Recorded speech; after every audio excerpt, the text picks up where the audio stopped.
Hello friends, welcome back to my channel Shreya teacher's diary. देखिए, ये जो न्यूज़ है, ये जो भी ऐसे टीचर्स हैं जो जिन्होंने बीएड कर रखा है और जिनका प्राथमिक विद्यालय में उनकी जॉब हो गई है, तो उनसे रिलेटेड ये न्यूज़ है। तो चलिए इसको देख लेते हैं। उसके पहले अगर आप मेरे चैनल पर नए आए हैं तो मेरे चैनल को सब्सक्राइब कर दीजिए और वीडियो को ज़्यादा से ज़्यादा लाइक एंड शेयर कर दीजिए। देखिए, यहाँ पर न्यूज़ है कि प्राथमिक स्कूलों में 11 अगस्त 2023 से पहले नियुक्त बीएड डिग्रीधारी की नहीं जाएगी नौकरी। सुप्रीम कोर्ट से 22,000 शिक्षकों को मिली बड़ी राहत। क्योंकि देखिए, पहले ये फैसला किया गया था कि जिन्होंने भी बीएड करा है और वो प्राथमिक विद्यालय के शिक्षक बन गए हैं तो उनको उनके विद्यालय से निकाल दिया जाएगा। बट ऐसा नहीं है। अब ये आपका न्यूज़, ये क्लियर न्यूज़ आ गया है कि जिन्होंने बीएड कर रखा है और 11 अगस्त से पहले अगर वो नियुक्त हो गए हैं तो उनकी नौकरी नहीं जाएगी।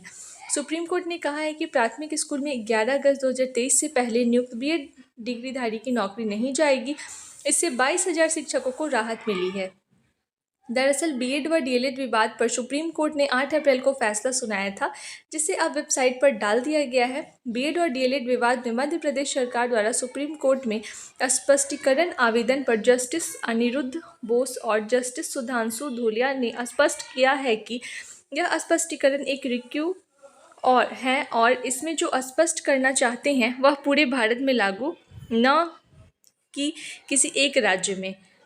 कोर्ट ने कहा है कि किसी भी आयोग द्वारा निकालने गए विज्ञापन में बीएड शामिल था और उस आधार पर जो नियुक्त शिक्षक नियमित नियुक्ति 11 अगस्त 2023 से पहले पा चुके हैं, उनको हम हटाने के पक्ष में नहीं हैं।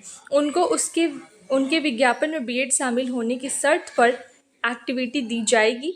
कोर्ट ने कहा है कि किसी भी विज्ञापन की सूचना में 1 से 5 के शिक्षक बनने के लिए बीएड डिग्री की योग्यता के रूप में स्थापित किया गया है, तो उनकी नौकरी को हम सुरक्षित करते हैं। लेकिन कोई राज्य जिसके विज्ञापन में बीएड शामिल नहीं है और वहाँ बीएड योग्यताधारी छात्र कोर्ट से योग्यता बीएड को विज्ञापन में शामिल कर भर्ती प्रक्रिया में शामिल हो गए हैं अथवा विज्ञापन में बीएड को शामिल करवाए बिना इस शर्त के साथ नियुक्त हुए हैं कि उनके द्वारा किए गए ये केस जिससे उनको नियुक्ति प्रक्रिया में शामिल किया गया है, उनकी नियुक्ति उस केस के अंतिम निर्णय से प्रभावित रहेगी, तब उनकी नियुक्ति अवैध होगी।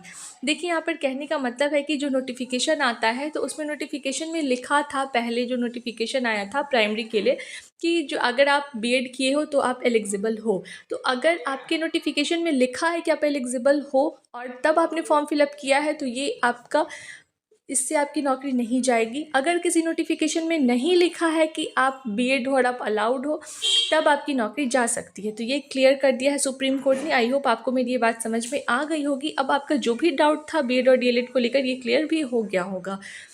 तो अगर आप मेरे चैनल पर नए आए हैं तो प्लीज़ मेरे चैनल को सब्सक्राइब कर दीजिए, वीडियो को ज़्यादा से ज़्यादा लाइक एंड शेयर कर दीजिए। Thank you.